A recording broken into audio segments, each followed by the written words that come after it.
काका नमस्कार. नमस्कार. आपलं नाव सांगा बरं एकदा. गंगाधर विश्वनाथ पिंपळे, गाव, सोमठाण देश. आपला मोबाईल नंबर सांगा बरं एकदा. 9922 64 38 22.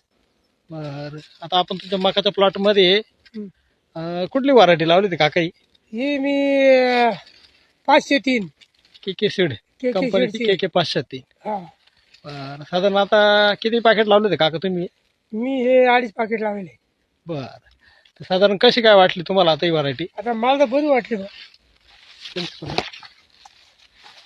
काय वाटतं तिची उंची, चारा, ताट चारा मापात आहे, पाला बी आहे मापात, ताट मापात आहे. साधारण किती हाईट वाटते? ही जवळजवळ 6.5 7 फूट आहेच. 7 फुटापर्यंत आलेली आहे ना. कणीस कसं काय वाटतंय तुम्हाला याचं? हा? कणीस कधी चांगलं वाटलं नाही का? कणीस आहे ना.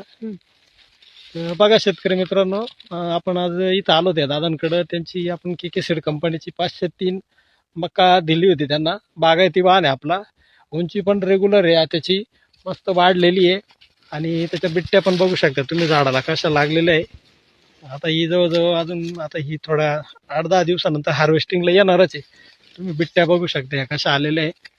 एक मिनिट, साधारण हे बघा, आता मी दाणे मोजले याचे. एका लाईनीमध्ये 18 लाईन आहे या सगळ्या मकांसाला. आणि पूर्ण एका ओळीत दाण्यांची जी संख्या आहे ती जवळजवळ 45 पर्यंत आलेली आहे.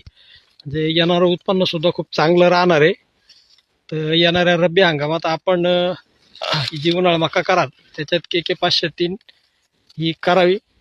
धन्यवाद.